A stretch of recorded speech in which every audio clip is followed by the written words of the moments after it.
In this special edition episode, Golden and I discuss our experience at Comic-Con International in San Diego. Full speed ahead.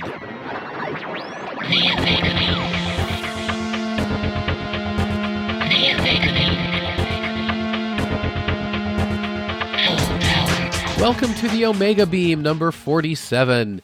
I'm your host, Orren Merton. And last week, Golden and I did our yearly nerd pilgrimage to Comic-Con International in San Diego, California.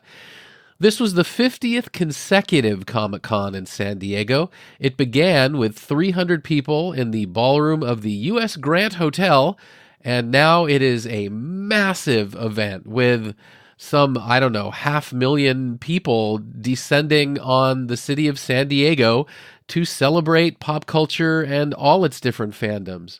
So there's no way that we can give you a complete rundown of everything that happens at Comic-Con, or even everything that we did while we were at Comic-Con in just an hour or so podcast. But we wanted to use this special edition to give you a flavor of what Comic-Con was for us and our experience there. So without further ado, here we go. I'm here with Golden, and we're here to talk about our experience at San Diego Comic-Con, aka Comic-Con International, aka just Comic-Con. The Comic-Con. The Comic-Con. The one that people are talking about when they just say Comic-Con. Comic-Con is really a destination kind of vacation type thing where we go down, we get a hotel. We'd love to get a hotel really close, but we don't. So we take the free shuttle in and out to the convention center every day. Which actually was a lot better this year than the previous year. It was. It definitely was. Because last year you waited for over an hour one time, and I think the most we ever waited for any was 15, maybe 20 minutes. That was it.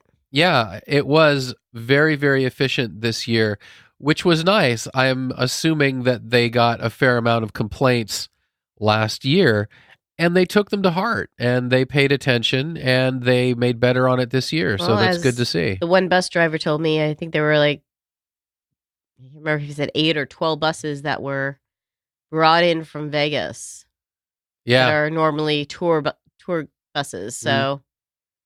Yeah, they were big buses. I guess early on, like Wednesday or Thursday. After the first two on Thursday, they were big buses. Right. The first two on Thursday that we saw were the party limo van things. So, that's not gonna okay, we can take 4.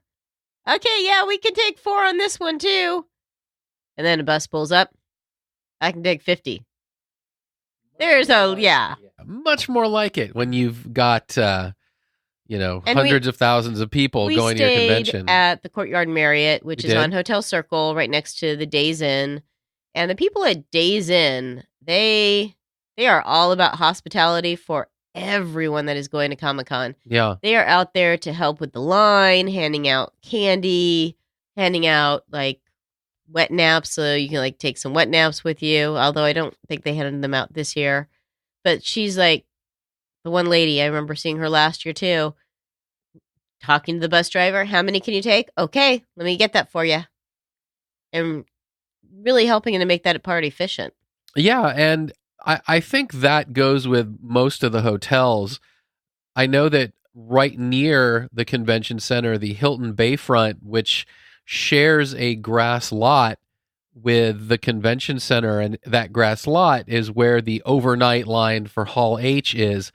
I know that those hotel staff have been known to walk out with blankets and coffee and stuff for the people in line, just to try and keep them comfortable and stuff like that. So I think that's one of the things about Comic-Con that I do like, that there's just a general real positivity in the air. It's sort of like everyone there has, in a very real way, won the lottery. So on Thursday, we get there. We're ready to go down for preview night.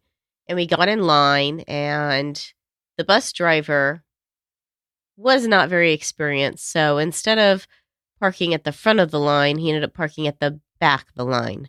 I was like, well, they're in front, so maybe the front should go. And everyone's like, yeah, okay. And I remember one person saying, yeah, everyone's nice the first day. Yeah, I don't know what And happened to that person you because know they're what? nice every day. Everyone was nice every day. Yeah. So we get on the bus, we get to Comic-Con, we're there for preview night. We go past, we see the Shazam, we see Detective Pikachu, we see it was Brooklyn Nine-Nine. Yes. Is that the correct? Yeah. Brooklyn Nine-Nine.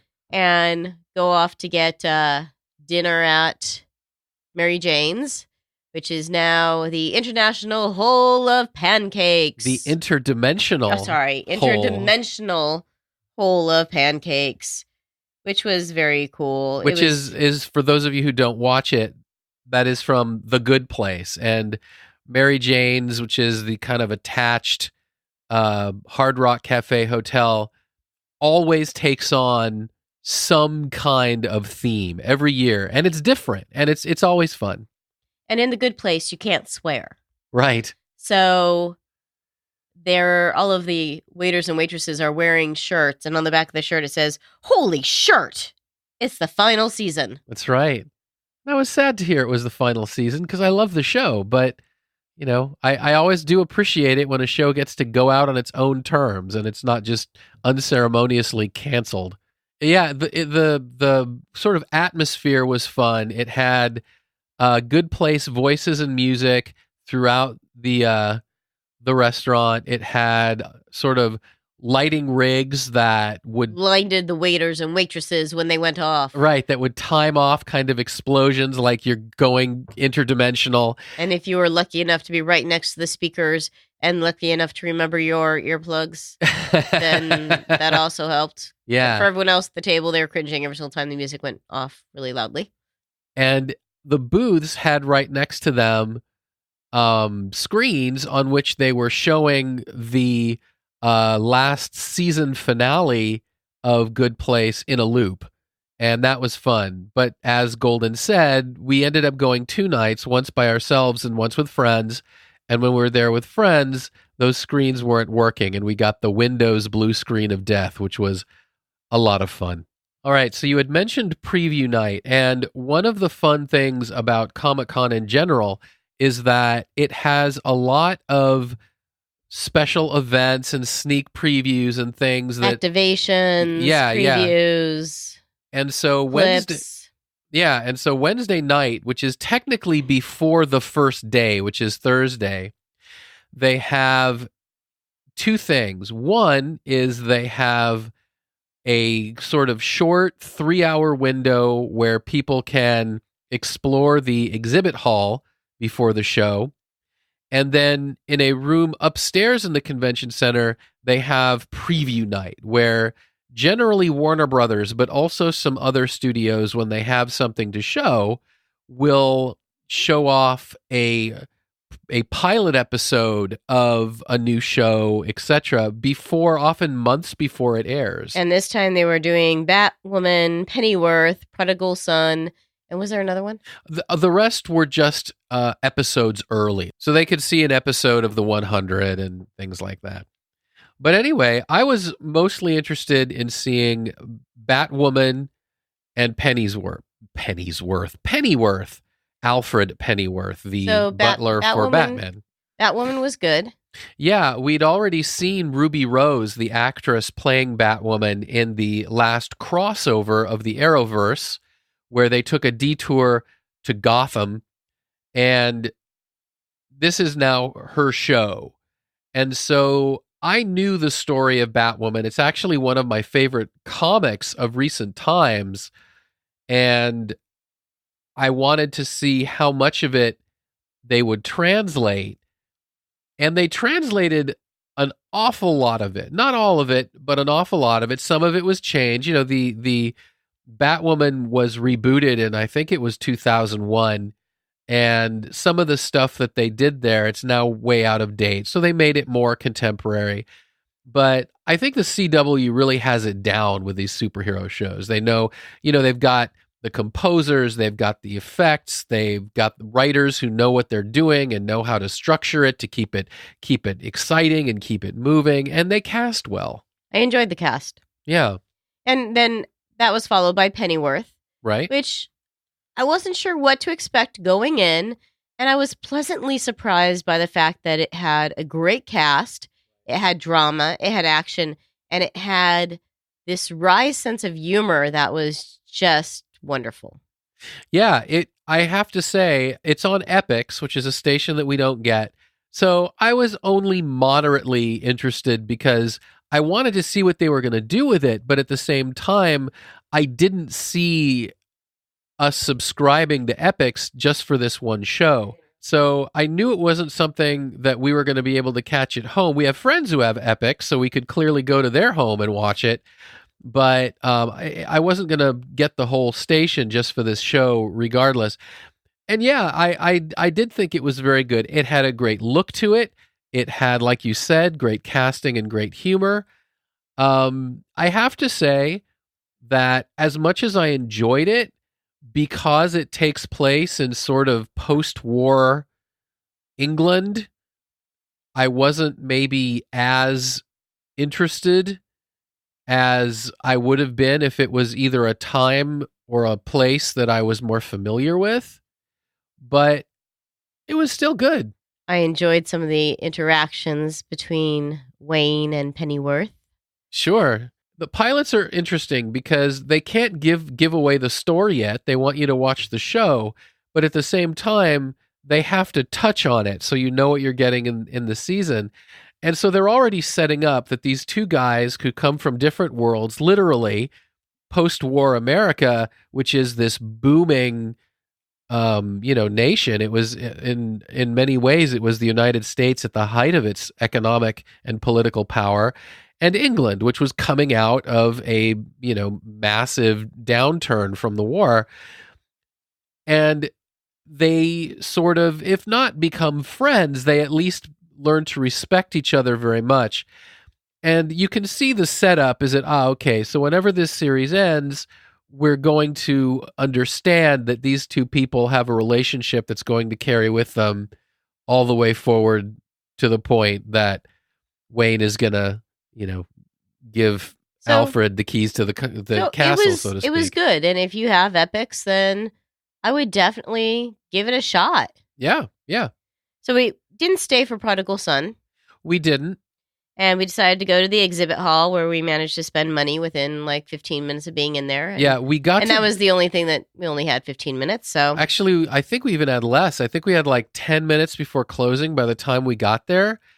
And yet we still managed to spend like over $100 on this really, really cool metal art, pop culture art. And it was very unique and interesting.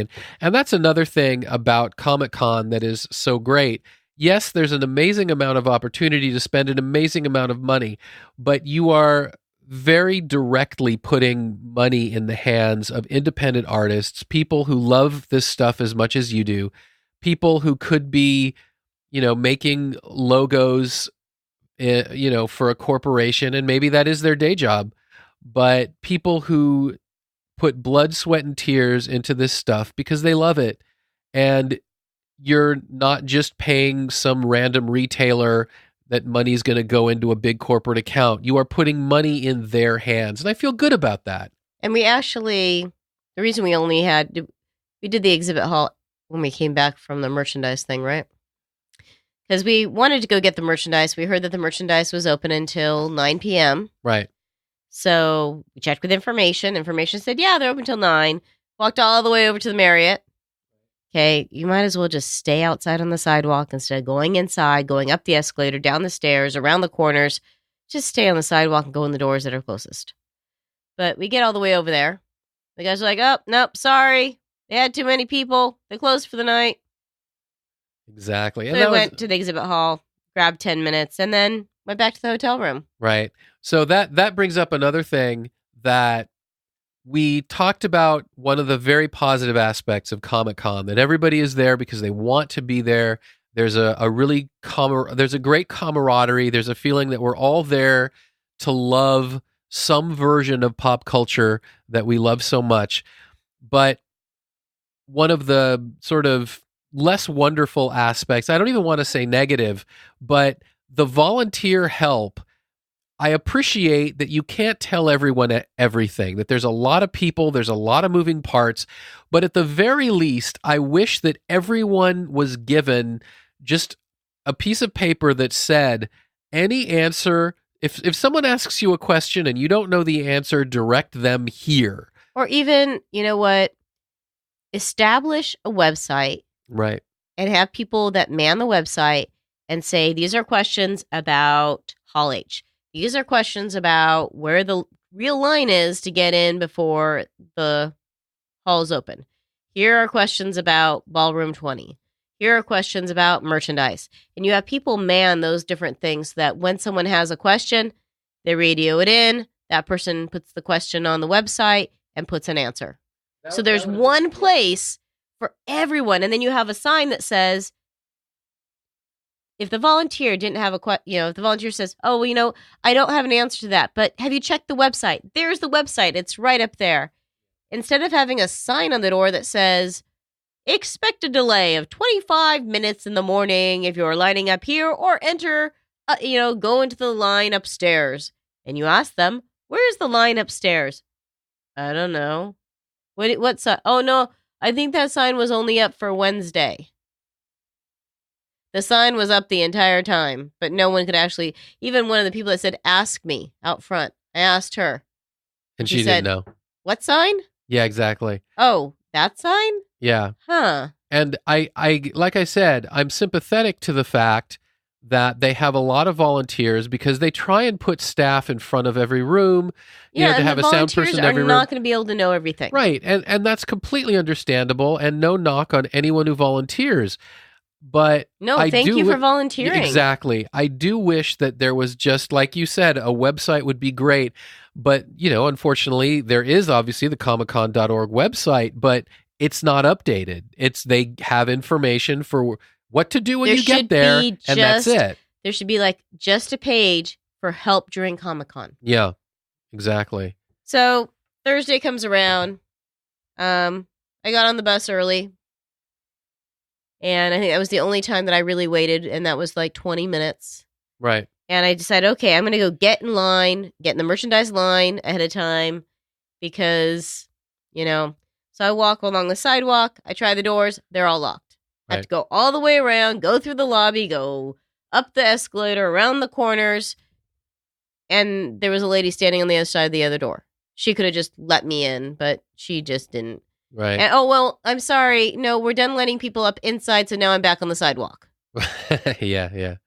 And I'm just like, I could have just stayed there. Right. And then as soon as she put the first person out there, I wouldn't have had to play the let's go walk. And that is something that Comic-Con needs to work on, is that whole lining up thing, which we ended up doing on Friday again. Or actually, no, it was later on Thursday. Yeah. But it was a great group of people out there. I was standing in line with wonderfully dressed Edna. Oh, yes. And then she had to leave the line to go donate blood. She got to go do that. I appreciated that. I told her if she was back in time, try and jump in with me. You made it over because I thought that we needed your ID, which I don't even think they ever checked. Right. Though, again, you talked about kind of the line chaos. And that even hit me. You had texted me directions, and I got there. I got inside. And then I was talking to a person who had no idea what I was saying. I'm meeting someone, and she was just giving me no. You need to go outside and everything. And that's when you saw me and waved to me. Yeah, and and got I me literally I left my stuff in the line, trusting to the people around me. Yeah, and went and found you. And I was like, okay, I think I need to go outside, and I was trying to get reception, and one of the people saw me, and she's like, oh, no, go right ahead. Because I can see, she saw that. And everyone inside the merchandise was very friendly. They even, actually, the line was not supposed to open until 9:30, and I think they were able to start it around 9:15. Yeah. And as soon as they were ready, they said, you know what? We don't need to make people wait. Let's just go ahead and start. Sure. So that was really good. So in terms of that was great. And then you went off to Behind the Music, and I went off to go see the Amazon Prime Experience. Right. So, which was an activation that someone had told us about the night before. Yeah. So why don't you explain a little bit about what activations are? They're really cool. So basically, you had to wait in a line and you could pre-register, and they put a little wristband on your wrist. And while we were in line, first of all, there was shade. Second, there were 3 activations in the Amazon Prime Experience. One of them was Carnival Row. One of them was The Expanse. And one of them was for the boys. Uh-huh. So while we're in line, people for the boys kept coming out, handing out flyers. I joked around that the water, because they came out and handed out water, people from Amazon Prime Experience, said, well, that must have been from The Expanse, because water is precious there. And then they came by and handed out Cliff Bars. Always nice. Like water, food, shade for people that are waiting in line. The Cliff Bar, I'm just saying, it's going to be from Carnival Row, just because, Sure. That way, each of the activations is able to give you something. We'll go with that. So, after waiting about an hour, finally go in, and they will check your bag and make sure that everything's good to go. Walk in, they gave you a little bag of coins, and they say, oh, you can spend these around. Apparently, the day before, the gold coins actually meant more. There was a secret room that if you got the clues, you could go into the secret room, which was like a comic book store, and you got an extra prize. Of course, we didn't find that out until after I'd actually been through what I could have done to do that. Didn't find out until Saturday, sitting next to the guy that we were sitting next to. So each of the lines inside the experience, if you wanted to do the activation for The Expanse, it was about an hour. If you wanted to do the activation for Carnival Row, it was about an hour. The boys was about an hour. So I decided that the one I was most interested in was Carnival Row. They did like a little tower show every now and again. So things were happening in this tower that was in the center. And you could have this beautiful facade of what the street fronts would have looked like for the Carnival Row show. And you were either assigned, you were given a card. So you were either a human or a creature. And we already knew from talking to the person the night before, that if you ended up a creature, you were not treated very well. Yeah. Hint of the show right there. Yes. And you're let in after you introduced to the constable.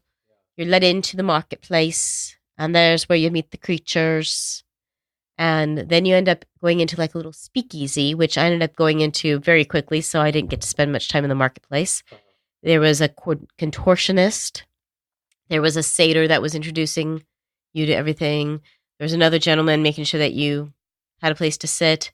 And then there was a lady that did like a little bit of a strip tease, but not really stripping down that much.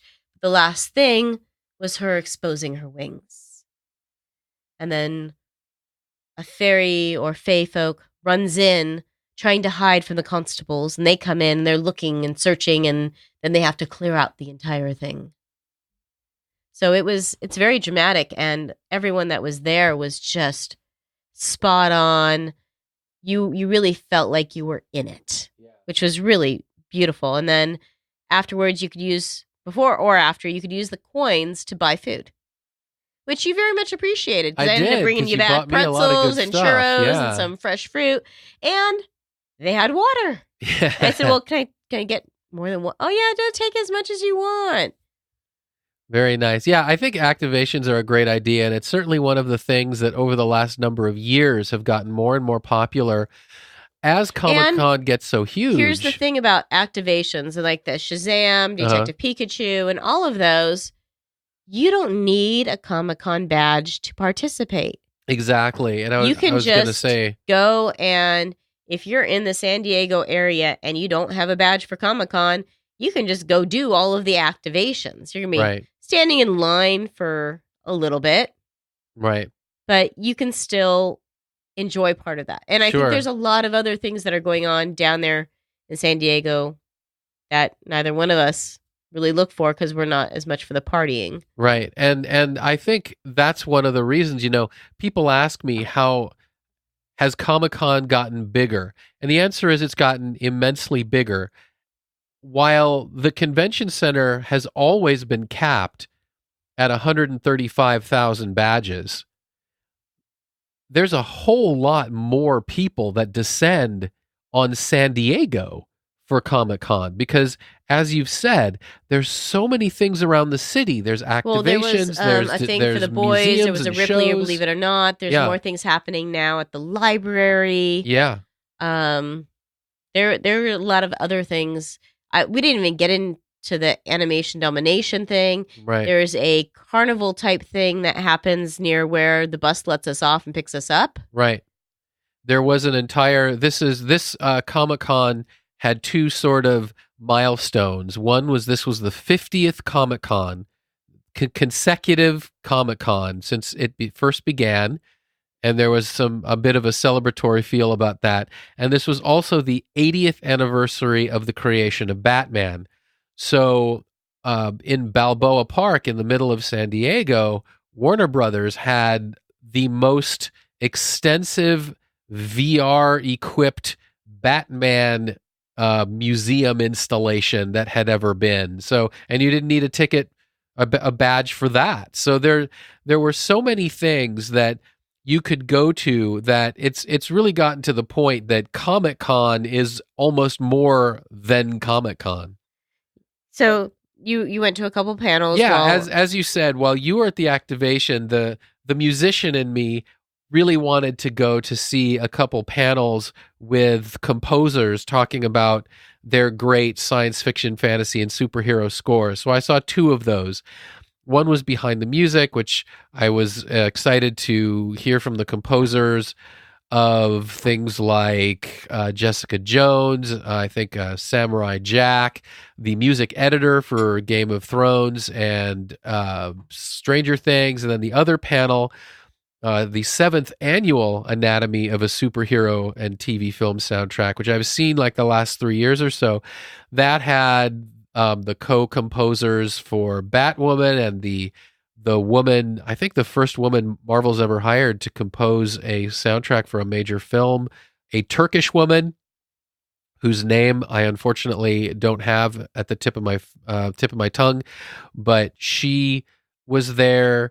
This was the most diverse panel they've ever had as well, and all kinds of other composers, and just talking about their process, talking about their instrumentation, talking about how they go about these things. And it was a great panel. They both were great panels, and I enjoyed them very much. And after that, as Golden said, we went to the exhibit hall, and in the afternoon, Golden wanted to see a panel about the graphic adaptation of one of her favorite series, the Earthsea series. And so we walked in early and engaged in what is another erstwhile Comic-Con tradition, catching a panel that you don't necessarily know about because it happens to be the one before the one you really want, and actually finding out that it was pretty cool. It was interesting. Yeah, so we caught one called "Are You There, Gods? It's Me, the protagonist." And it was a bunch of writers talking about how their heroes interplay with the mythology and the religion of the world and the environment. And it was pretty interesting. It was more of a sort of a method, how you write things, how they think about things, but it was fun. And then the Earthsea Imagined with Charles Vess, the artwork was really beautiful. It was nice to see how he ended up layering and how he went through the process, and his story about the history that he created with talking with Ursula K. Le Guin before she passed away. Yeah. And trying to really help to make sure that her vision is what came out of it. Yeah, and we just decided to stay for the next panel in the same room. It was the Arcanimation Nation, and I'd actually seen last year Arcana's animation panel. And the panel last year was pretty interesting because they do a lot of sort of, they're an indie CG animation company, so we're not talking Pixar level. They can't spend $80 million, $100 million on a movie. No, but it still looked good, and it looked entertaining, and he was very proud, and he should be proud of the fact that They received the Dove Award, which means that it's good for all ages. Yeah. For some of his, I think it was Go Fish. Right. And I'd already seen the year before the Lovecraft, kind of Howard Lovecraft as a boy, sort of in Young Cthulhu and stuff like that. Yeah, and it it looked was very good. cute, very fun. I mean, it was good enough that when I was at the hall, I bought them just to have them. And then there was Psychology and Nostalgia, 50 Years of Animation. Yeah. And that was the more of the data-driven. The data-driven, which was interesting. Hey, they asked which cartoon character you think is the most recognizable. And hey, Scooby-Doo was up there. That's what I thought. So, and then Cult TV, Why We Like What We Like.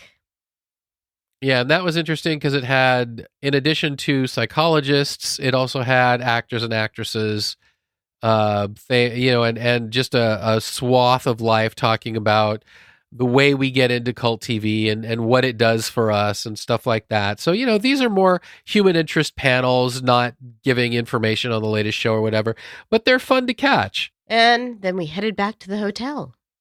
And we did not wait for a bus. That's right. So, walking back, they decorate all of the trains in San Diego, too.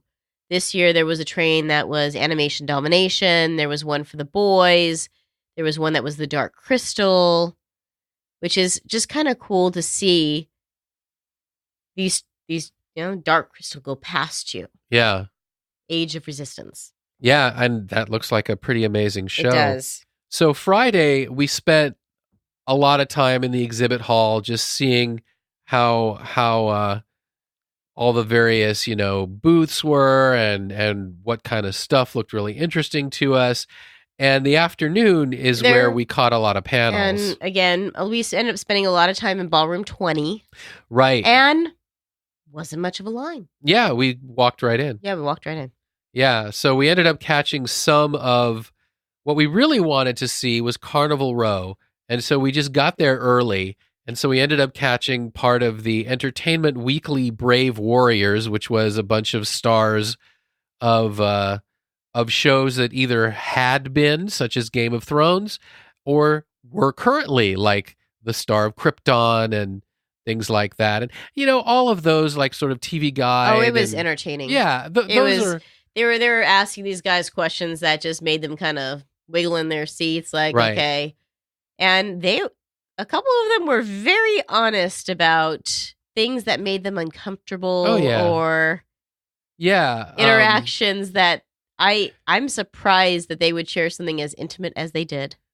But that's kind of, I think that's part of the Comic-Con vibe. They feel comfortable enough to that, you know what, these people are not going to judge me for saying this. Right. And it is interesting because you can find most of the major panels, like the Hall H panels and stuff, on YouTube. But these panels, I mean, Ballroom 20 is not small. It's 4,200 or more people. But it is still more intimate than, 8,000 people. And those things don't tend to end up on YouTube. And but they're asking them questions like, what was your most awkward love scene? And just some of the answers were just entertaining. Yeah, exactly.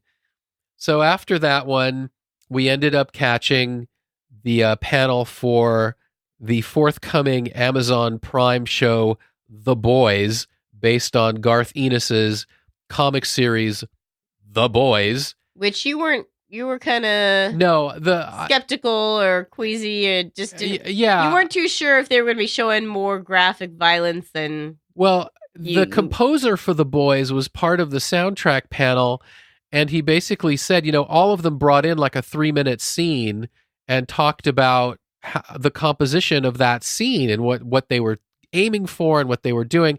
And he said flat out that there was no 3-minute steady segment that they could catch that was PG, which is what Comic-Con goes for. So he ended up showing a red band trailer with tons of beeps, of the language, and still had like people exploding with lots of blood and guts. And, I think they showed just enough here. Yeah. Yeah. I mean, It's going to be interesting. Yeah, I mean, the comic is it's excessively bloody. It got a lot of very negative press for not just gratuitous violence, but gratuitous sexual violence, and it was seen as a really misogynistic comic, and many women's groups were complaining, and all the rest. So the book is not particularly funny, but they emphasized in the panel that The Boys is quite funny, and that they were going for the comedy angle. So, it's its own thing.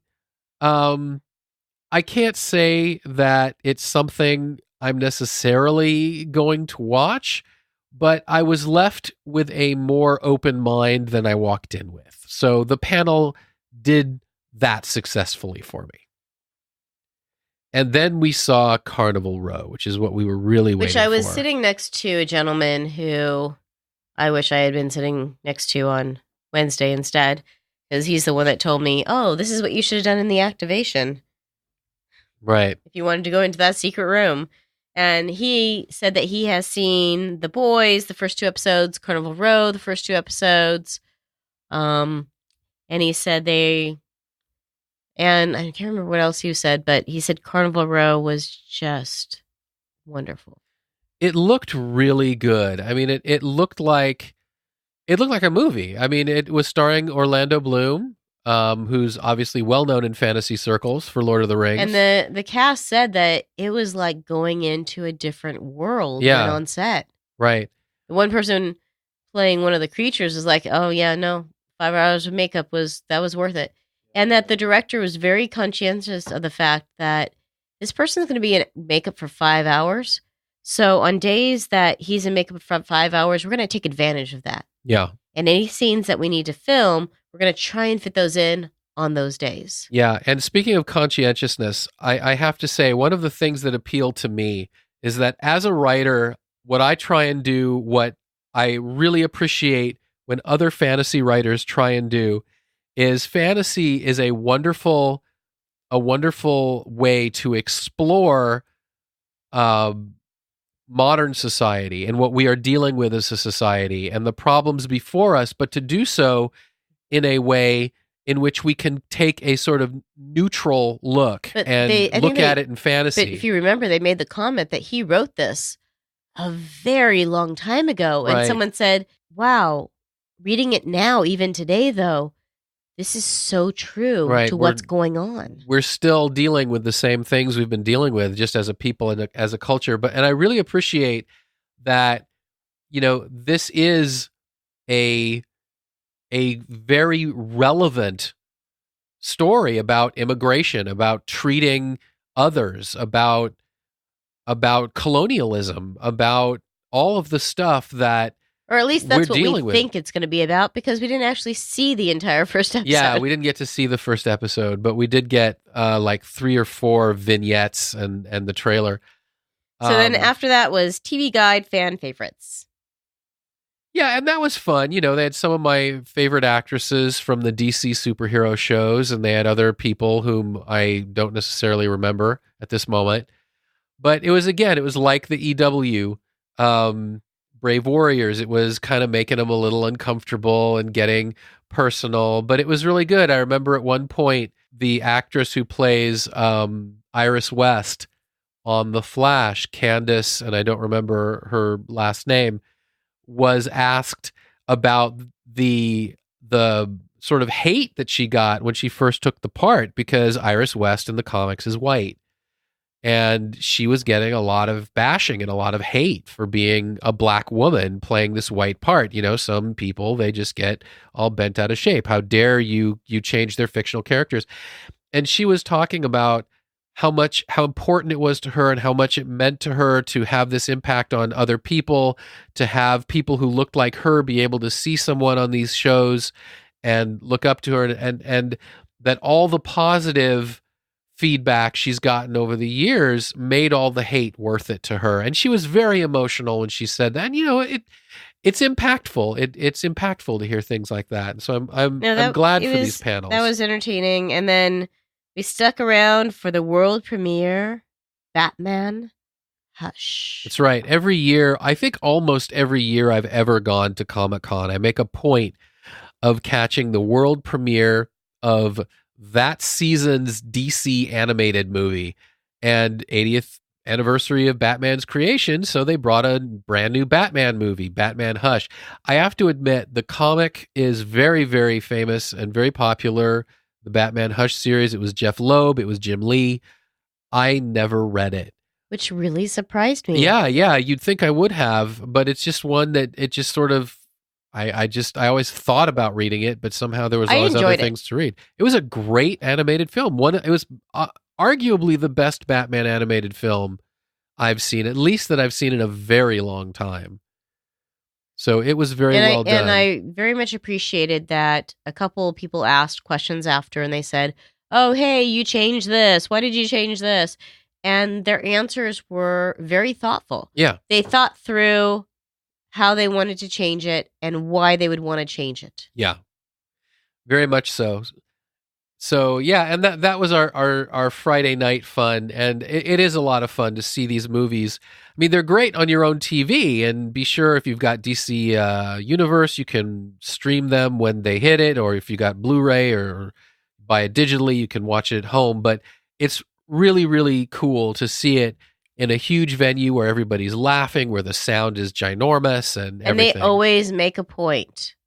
He always makes a point, the moderator, when he comes out, to make sure that you know that it is available that day on digital. Right. And when it's available on DVD. Right. I mean, he makes sure that he has the audience participate in that one. Exactly. Well, the way I know the economics of these movies, that basically this is not a major profit center for Warner Brothers. I mean, all the sales of all their animated movies are basically one bad day of Aquaman box office receipts. So these are not big sellers, but they need each one to sort of make its money back. And they need people to buy. Yeah. I mean, they need to make their money back. And they do. And their big outing for these movies are at these Comic-Cons. I know that at New York Comic-Con, sort of the fall animated movie gets its world premiere. I'm surprised they don't throw it into the theater for a little bit. Sometimes they have in the past. I think it needs to be one that's like super popular. Like when they did the 2-part for Dark Knight Returns, I think they actually did have both back to back as one theatrical movie for a while in theaters. So they do that occasionally, but only with the ones they know will actually, because they have to rent out the theater and the whole thing. So I think it's something they do, but only for special movies. So the last day we spent at Comic-Con was Saturday. And as always, we spent the morning spending a lot of money on beautiful art. I'm gonna go back to Friday for a moment. Okay. Because we didn't really talk about how we started Friday. We did not. You won the lottery, so you could go to the Funko booth and buy things. Oh. And we figured, okay, the Funko booth is all the way on the Marriott side. Because we checked it out the day before. Yep. So we waited over there where they didn't open the doors until 9:45. Right. We got in there and they said, "Oh no, this is only for the SDCC Batman Funko. The Funko booth you want is on the other side of the exhibit hall." Literally from... And I'm really sorry, but it is all the way over on the other side. It was like we had to go from the far east wall to the far west wall. So we were basically walking the entire convention hall as fast as we could to not miss our window. So we got over they give there, you just a small and of window. course he's like, "Okay, yeah, this is the end of the line. Line's capped." I said, "Well, if you have an appointment." Yeah, and they were really gracious. I said, "My husband's on his way," because I'm able to weave through traffic a lot faster. I don't know how I am carrying a backpack and a portfolio. I'm able to weave through traffic. You have a determined pace and a determined look. So, got over there. They let me in the line until you got there, and they gave you a little sheet and says, "Okay, select which ones you want." Yeah. And the line moved pretty quickly. It did. Only one person is allowed to go in. Right. So they let us They let me go in because we figured since we're putting things on my credit card and I'm the one that's going to be carrying the bag probably. And you had the big list. When I was there, it was sort of funny. I made a comment that it would be really funny to be waiting in an hour line to buy all these Funkos if you only wanted 1 or 2 Funkos. And the truth is, I only wanted 1 or 2 Funkos. But you had marked out a lot just as collector's items and things that would be cool to have. Cool. Yeah, I agree completely. And I had to go ahead and get the Funko cereal with the little Conan O'Brien in it. Right. Because it's a Funko cereal with a little Conan O'Brien in it. And then they had a couple neat shirts that one of them had Sheldon as the Flash, Big Bang. And then they had one that was, I think it even says Bazinga on it. And it has each of the Big Bang cast in their Funko form. Yeah. Sitting on the couch and around that area. And I thought that was really cool. And then we had this giant big, and you were worried that they weren't going to have bags. Giant Funko bag. And it was like, okay, well, I guess we're going to go ahead and just make a trip back to the hotel. Yeah. So you would not have wanted to be carrying that all day. Get on the bus, go back to the hotel, drop the bag off, get back on the bus to go back to the convention and realize that my phone is back in the hotel. So drop you off and I get right back on the bus. Right. And of course, you dropped me off in the convention center. I was only in the exhibit hall for a tiny amount of time by myself, and yet I still managed to buy a few things because it's just too awesome. I had to buy a comic because it was awesome, and I had to buy some DVDs or Blu-rays because they were awesome. Did you show me the comic? Yeah. It was the Batman that I showed you, the cool one with the penciled black and white art. Yeah, written by Chip Kidd, which I don't own and is signed. So then on Saturday, we end up back in the exhibit hall to start. Yep. And of course, this is the only day that I didn't bring the portfolio. We find artwork. We do. That is just absolutely gorgeous artwork. And yeah, you know what? I think I do want to get a couple. And it's like, okay, well, we probably need a portfolio. Right. So I'm going to go this way. Let's walk over here. Oh, no, all this guy has is these hard shell plastic cases, and no one has a portfolio. And they were going to roll the artwork, and I was like, no, I really don't want to roll the artwork. Right. So they got us new artwork that wasn't rolled at all. And I started to go try and find a portfolio, and we separated to do so. I figured, I'm just going to ask this guy. I'm like, do you know where there's one of the... Oh, no, ask this next guy next to me. He might know. He's like, well, why don't you just ask them to hold it for you? They'll probably just hold it for you. I was like, that's a great idea. Because Sunday, we could always just go in, just go to the exhibit hall just to pick that up and then go back. And by the time I got back to the booth, I already know you're a little irritated with me because I'm just a little irritable because I'm just like, no portfolio today. And I get a phone call from you. Oh, you're out of, you know what? Just give me a minute. I go ahead and checked. They were like really awesome, by the way, at the art. They were like, you know what? We can cut some cardboard for you and just tape cardboard around it. They were willing to do a lot of different things and be creative. So you call me and say, okay, I have a portfolio.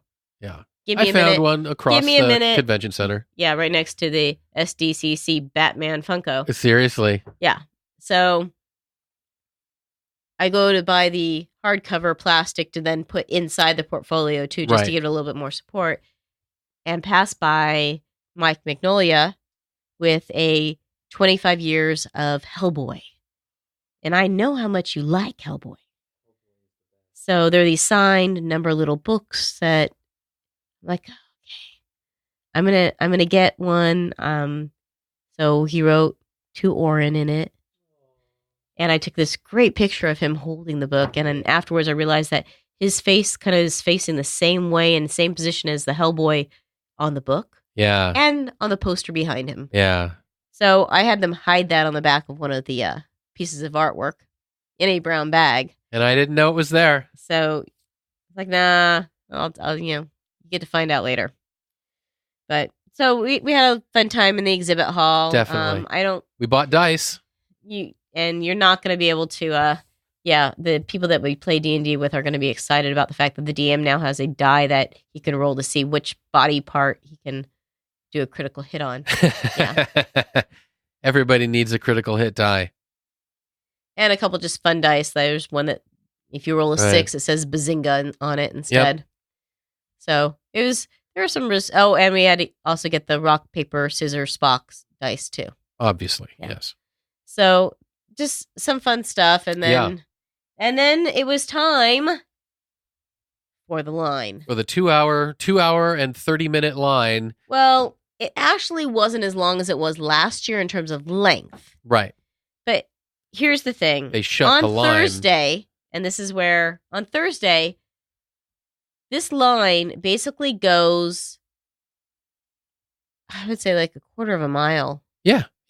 And instead of just filling up the nearest little back and forth section and then sending people in through the nearest door, they had you walk all the way down a quarter of a mile just to walk a quarter mile back. Yeah. And instead, they could fill up the first little back and forth thing. And then when that one gets full, then you do the next one. And then you have people go in the nearest door instead of having to walk a quarter of a mile. And we get all the way down to the back end. And this one volunteer's like, this is ridiculous. No, go stop them over there. Because they don't need to walk this far. Yeah. So thank you, Kim. I know I talked to you later. I think it was great that you actually were conscientious of the fact that people are walking in the heat when they don't need to. Exactly. So, but Friday, Friday was a little bit like that. And then Saturday, the line was legitimately out there. Shorter, and it was moving pretty well until we got almost all the way to the front. And right before the Orville was... Seth MacFarlane had his 3 shows all at once. So it was American Dad and Family Guy and the Orville. And when they started the animation, I don't remember remember if it was Family Guy, then American Dad, or American Dad, then Family Guy. Probably Family Guy and then American Dad, because that's how they air. Okay, but when they started Family Guy, they shut the doors. I think it was when they started American Dad. American Dad, yeah. Okay. I think that they were full then, and we just sat there for 45 minutes. Right. We knew we weren't going anywhere, so people just sat down. But then, towards the end, we were entertained as the Mocklin came by. And the Krill as well. And the Krill. That's right. And characters from the Orville. They were taking photos with people, and there was someone trying to throw Orville cards to the people in line, and they got in trouble for that. Don't throw! Yeah. So people were taking pictures of the Mocklin and the Krill. Yeah. And then we made it in for the Orville and found some seats. And the entire panel was very entertaining. Yeah, the cast knows each other very well. They're in a lot of the animated shows as well, a bunch of those guys. And so they're all friends. They've been friends for a very long time. They're good actors. And Scott, I don't remember Grimes is his last name, is an amazing singer and serenaded one of the other actors. And it was just gorgeous. He was just about crying. Yeah, it was, and they while just his wife watched, he was serenading another man. That's right. They just had a great camaraderie. Seth MacFarlane was very forthcoming about details of the show. It's going to be on Hulu in the USA instead of Fox in the USA, which is a much better fit. So that's all good. Which means that they probably will be able to do a little bit more. Yeah, he basically said he wanted more. In subsequent interviews, he had said the reasons were, number one, he's too busy with his other shows that he wasn't going to make a mid-season, because they've been a mid-season show, and he wasn't going to make mid-season 2020. This is going to be the end of 2020. You know what? A lot of people were applauding them for really dealing, even though this show isn't the most high end, they're dealing with real issues still. And here was the interesting part about people asking questions. People came up to the microphone, and 3 Mocklin were on one side and 3 Krill were on the other, crowding in over the person asking the question. And for the most part, they kept getting closer and closer. And the moderator at one point was like, Guys, can we just give them some space? So they Yeah. crowded in closer. It was pretty funny that the cast was cracking up. Seth MacFarlane was talking at one point. He said, "Well, our plans if we don't get sued, because these guys weren't part of the show, but they were still potentially making people uncomfortable." What was really hilarious is there was one person who asked a question, and it was a very young girl, maybe under 10 or something, and she like shouted at these three on each side. I mean, good naturedly, she was smiling, and they backed away. I mean, they paid attention, and it was done very well and very and they funny. Also, there were a couple people that they asked a question about where the show was going or something like that, and both the Mocklin and Krill were like, "We want to know this too." Right, and they started looking at they just started the looking panel. up at the panel for the answer to their question. Yeah. So that was a great panel. And the others is, one of my favorite things because I just. And Seth MacFarlane will never be able to look at the Orville ship, right, the spaceship, without thinking of it looking like a squid now. Right, because someone asked that. That was funny. So Saturday, Warner Brothers grabs a huge chunk of time for their CW superhero shows. And so it was Arrow, Supergirl, Black Lightning, and The Flash. This was the first time that Black Lightning was part of the CW superhero show. Normally, it's been Legends of Tomorrow. And I don't watch Black Lightning, so to be honest, I probably would have enjoyed it more if it were Well, are you going to go in DC's Legends of Tomorrow. Oh, I'm just talking first about the whole thing as a whole. So I wasn't, someone who does not watch Black Lightning, I can't really speak to them, but we'll go through the others. So starting with Arrow, and each gets 45 minutes because they don't show entire episodes. They basically show a sizzle reel. They talk, and then the moderator talks to the panel, and then they answer questions. Last year, Stephen Amell posted on Twitter, I think it was, that he was bringing his bow. This girl went up and asked a question, and he gave her the bow. Yes. And this year, she came back. I think her name was Sarah. Uh-huh. And he said, "Do you have the bow?" And she nodded, and she held up the bow, and she went up to the front of the stage. He came down to talk to her. I think he traded her the bow for his jacket or something. Right, and gave her a big hug. Well, he also, the question itself was, she came up to the mic, and this is the last season of Arrow. So it was actually a very moving panel.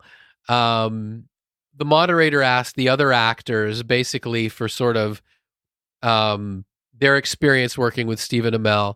So by the time it was over, he was a crying mess, and just he was so moved by it all, and he was saying, "This panel sucks. Can I go?" I mean, he was being funny but he was very, very moved. And the little girl came up and asked her question, saying, "What do you think about the legacy of the superhero shows and Green Arrow that you've left for the fans?" And he said. He started by saying, "When I think of the legacy of fans, it begins and ends with you." And that's when he asked the girl if she still had the bow, and he jumped down from the stage and did all that. And he's known for being that kind of guy. I mean, he legitimately cares about people. He does a ton of charity. He's been very aware and very grateful, and he's been a wonderful advocate for the CW superhero shows and the entire Arrowverse that he has been part of creating. The Arrowverse, they had an unusual panel member that joined them this time by the name of Brandon Routh. Yeah, it was a lot of fun. And Brandon Routh comes out, and they're discussing the fact that he will be appearing in the crossover as Superman. Yeah, and he took off his shirt, and I had originally... They wouldn't let him get the Superman Returns outfit out of storage. Right, that was the joke. I had originally thought it was the old 1930s Superman. In fact, it was the logo from the Mark Waid, Alex Ross graphic novel Kingdom Come, which was actually an older Superman. And so that was the logo. But the crossover is going to be Crisis on Infinite Earths, and they've already said that like Stephen Amell will be playing more than one Oliver Queen from the various Oliver Queens from all over the multiverse, and they're having both actors now. The actor they hired to play Superman and Supergirl, who I think was from Teen Wolf, but I don't remember his name, and now Brandon Routh is also being Superman, which is just it's just sweet. Yeah. So, and it was also appropriate that he was there because, like White Canary and like Barry Allen, his character began as part of Arrow. So when they call it the Arrowverse, they're not kidding. It other than Supergirl, all those shows grew out of Arrow. It has really had, I didn't watch it last season. I'm tempted to go back and watch the last season, though. I'm going to definitely watch the next season, which is all cosmic and stuff like that. But it definitely has done a lot for the CW, for the superhero shows. It set the tone. It created a really good universe, and the panel was a victory lap. This was their chance to basically thank the fans, to embarrass the hell out of Steven in front of a lot of people, and to basically say goodbye on their own terms. And that's what they all said, when they kept asking, how do you feel about leaving, about quitting? And that's what they all said, that they wanted to leave before people hated the show. They didn't want the show to start going so far downhill no one was watching anymore, and they just casually... No jumping the shark. Yeah, exactly. And they'd rather just say goodbye on their own terms. Although I think Legends of Tomorrow has just decided that jumping the shark is just part of their show. Right, that is the show. That is their show, yeah. Yeah, and that's why it is so beautiful. No, Arrow, very emotional. Yeah, and Supergirl, not quite so emotional, but a really fun panel. Though it did have a little moment of emotion that Mechad Brooks, who is Jimmy Olsen, is leaving mid-season. And he teared up, and everybody hugged him in the middle of the panel. You forgot who's moderating the panel? It was moderated by John Cryer, who was in fact Lex Luthor on Supergirl. He's left Lenny Luthor behind. That's right, and will be Lex Luthor again. So, that was fun, and he's a really intelligent, very, very fun guy, and like so many of the actors who are in these shows, the stars are all young. They're all young. They, after they've been doing it a few years, they're not quite as young, of course, but they all began fairly young. But John Cryer was more from the 80s movies and close to our age. And he was one of those guys who, like so many, read the comics as a kid. So his view of what these characters are is, decades old. And I think that Supergirl is great in that it kind of harkens back in many ways to that old school. It's not the dark and gritty. It's more, the kind of more light and cosmic fare that the comics were in those days. So you have Jimmy leaving. Right. But then you have Brainiac 5, his sister. Yeah. Is joining. Yeah. The actual actor's sister. Jesse Rath's sister is joining the cast. Is joining as his sister. So, yeah. That's very cool. I didn't think we did a podcast on Supergirl, so you can get our full thoughts on the last season of Supergirl there. It wasn't my favorite season. I love the characters and all of that. And Andrea Brooks as Eve Tessmacher was wonderful. Yes, I mean she said that she took her inspiration from the old Christopher Reeve. Yeah, and you can tell, Tessmacher. And it was wonderful. One of the things I do always like about Supergirl is it is the one that, of the superhero CW shows, it's the one that tries to address contemporary issues head on. And so this coming season, they're going to be addressing ones about privacy and information and technology and all of that kind of thing. So I liked I liked what they said about the scope, and they showed some pieces of the sizzle reel that looked like it could be interesting, and yeah, it should be fun. And they finally gave Supergirl pants. There was a huge chant when they finally And she talked said about she her likes pants. the pants. Yeah, and she loves the pants. We love the pants. It's about time they put Supergirl in pants. And then, so after Supergirl was Black Lightning. Right. Which, even though we don't watch the show, I've still enjoyed the panels. I've enjoyed seeing what the show is about. And if I had more time, I would go back and watch them, because it looks like they're packing a lot of interesting family dynamics into the show. Definitely. And, good for them. And we're probably missing out by not watching them. And speaking of family dynamics, we have the Flash. We have the Flash. Who has recently lost a daughter. They did. They lost a daughter, and they're dealing with that. And the next season will deal with that. And they've lost a Wells. And Sherlock. They lost a Wells, but they're gaining other Wells because there's got to be some other Wells that exactly. And it's already been made clear in the end of the last season. You can't not have Tom Cavanaugh be at least a few Wells in a season, right? And Reverse Flash.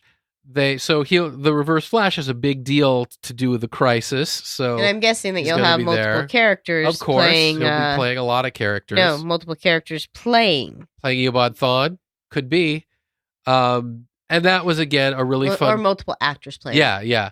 So that was also a really fun panel. They are incredibly tight. They get along really well. They play off each other on the panel. The questions they all took very seriously, and they're all very sweet people. A woman dressed as Danielle Pennebaker's character, Killer Frost, she got up to the mic and she just broke down in tears because clearly it meant so much to her. And the entire panel gave her an ovation and said, take your time and you can do this. And they were incredibly encouraging and patient.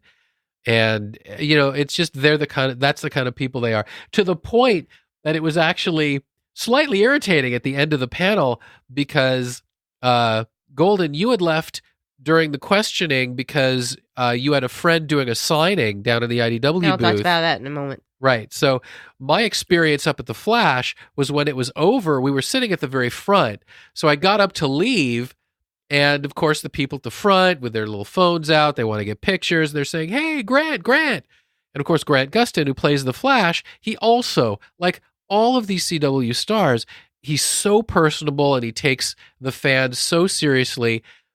He jumped down. He, at the, his security or whatever of the stage was not particularly thrilled with him, but he just jumped down and he joined the audience, which of course immediately meant that there was zero room as everybody slammed up to the stage. And I'm like just trying to walk to the door and suddenly it was completely crowded. But, so it goes. So I went down to the IDW booth because there is someone I've known for over 20 years, Tyler Blazinski, who is doing a Constructibot, hopefully I got that right, Transformers comic book that's going to be out, I think, in the fall. Excellent. And so he was signing posters, which I'm just so happy and proud that this is something that he's always wanted to do. And when you were doing the podcast on Bumblebee, we should have seen if you wanted to come down and talk to you about that, because Transformers has always been a love of his, and it was so neat to see him starting to realize it in terms of being able to help create a comic book. Yeah, fantastic. So that was awesome. And then we went and grabbed something to eat and then headed out to a room to watch the video of Ballroom 20's Masquerade. The Masquerade, yeah. So I like to cap Comic-Con and have for years where at around 8:30 at night on Saturday night, San Diego Comic-Con always has their costume ball called the Masquerade. So I'm going to back up for just 1 minute when you're talking about costumes and people wearing things. Okay. So I did have one issue during the Flash panel, Okay. and that was the actress playing Iris West Allen. The outfit that she had on just was a good reminder that if you are going to be up on a stage and they're going to be videotaping you, not to wear something that looks like it's blurry. Yeah, yeah. Because both of us, I mean, I couldn't, anytime they focused in on her, I couldn't watch the screen Right. because it was literally painful to watch her outfit. Yeah, maybe not the best choice. She wasn't wearing that the day before. Right, right. So piggybacking on the dressing up and costuming and stuff like that, Comic-Con as a whole is a wonderful opportunity to see some excellent cosplay. And you will see people just walking around in the exhibit hall or going to panels or whatever, dressed incredibly well and really showing off their love for anime, video games, superhero, sci-fi, whatever, characters from all of these different franchises. And it culminates in the masquerade, where in this costume ball, there is a competition to see who's going to win best costume and stuff like that. There's a number of categories, and the judges are from Hollywood. And this has been in the past a opportunity for like amateur costumers who want to go pro to get work in the industry, Get recognition. So this is a serious thing. The host reminds everyone beforehand that some costumes will be very well done and some may not. Yeah, the way it works is that but it's all in fun. It is, and sometimes it is just kids who are really proud of how they put an outfit together and want to put it to music for the little minute or whatever that they have up there. And then you have some that are just proud of their outfit. They walk out on stage, they turn around so you can see everything, and then they walk off. Right. And then others do entire skits where there's a beginning, a middle, and end of story, and the characters on stage act this story. Yeah, the one that really impressed me was a recreation of the story of the Deathly Hallows from Harry Potter. That was really just well done. Yeah. There was a really nice little Muppets ensemble. Yes. And there was some funny stuff. There was someone. Yeah, and the funniest one was the Rugrats one. The Rugrats one was funny. There was a guy dressed as Lord Tony Stark of Winterfell. Yeah, so he was like in a combination of Iron Man suit and Jon Snow. Yeah, Jon Snow outfit. I think it was more like a Jon Snow outfit than Rob. Yeah, Stark, so there's all kinds of things people do, and then you see a lot of costumes just walking around because people just enjoy having fun. Yep, and they want to. Yeah, so I think sitting there in one of the overflow rooms with a bunch of other people watching the masquerade was a nice way to end the Comic-Con experience. Yeah. So that was and then we don't go back on Sunday. By then, if there was something really great, not in Hall H because we didn't wait all day on Saturday, then maybe. Right, but in general, the tradition always had been in the past that Sunday was Kids' Day. It's when all the candles for children were and stuff like that. Supernatural is now a Kids' Day. I was going to say that's changed over time quite a bit. But it's still kind of, most of the comic panels are child-oriented panels and stuff like that. But in general, Sunday's the day everyone's packing up and leaving, and we're no exceptions. But I think it's safe to say that we had a wonderful time. Yeah, it was tiring. It is. You're doing a lot of walking, especially because like Golden explained, we ended up walking end to end a couple times.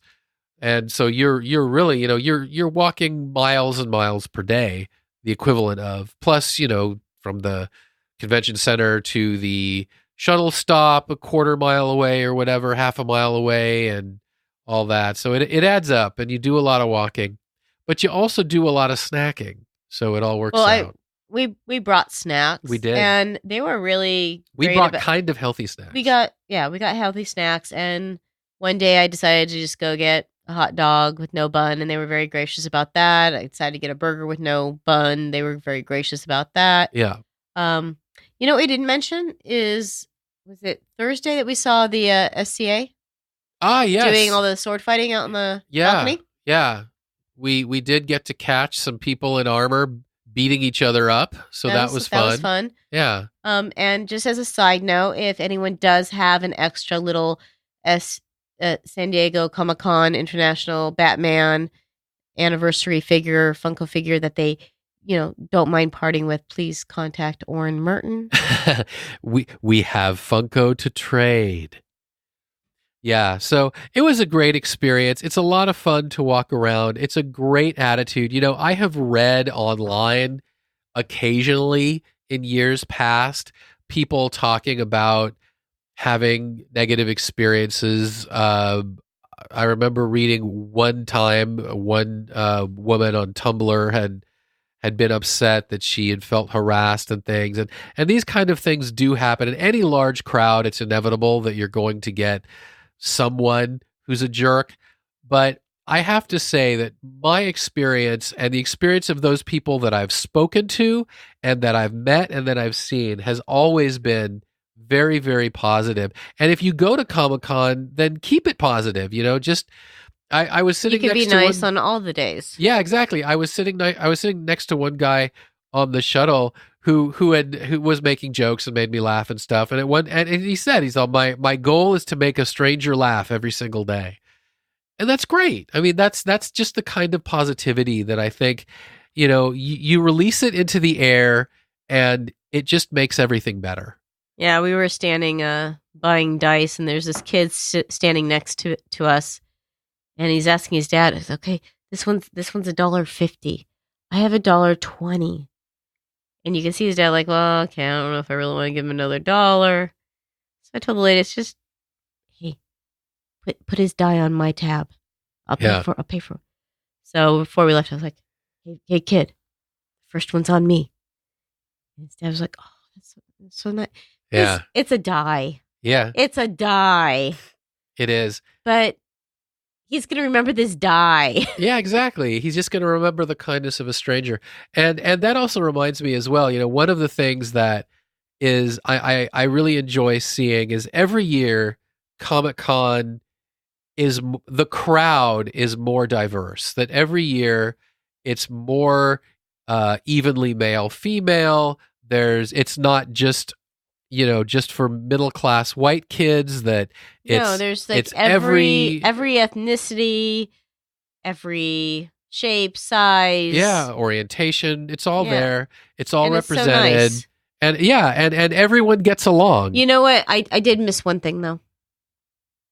I did miss one thing this year that they had last year. Deadpool in the bathroom stalls. That's right. You couldn't take a dump on Deadpool's head this year. No. Yeah. Well, he'll have a new movie in years to come, so maybe they'll have other great merch and promo for Deadpool then. So yeah, maybe. We'll see. No, overall, it was a very great Comic-Con. Usually I run into at least a few people that I know. And you did. You ran into a couple. Not as many as the previous year. I think we covered it. And I'm sure that there are things that we missed too. Oh, of course. I mean, we have, but we're already over an hour, so I figure we should probably wrap it up. So thank you, Golden. You're welcome. And that's it for this episode. You can find the show notes at theomegabeam.com/47. If you like this episode, please leave a review in the Apple Podcasts app or wherever you listen to podcasts.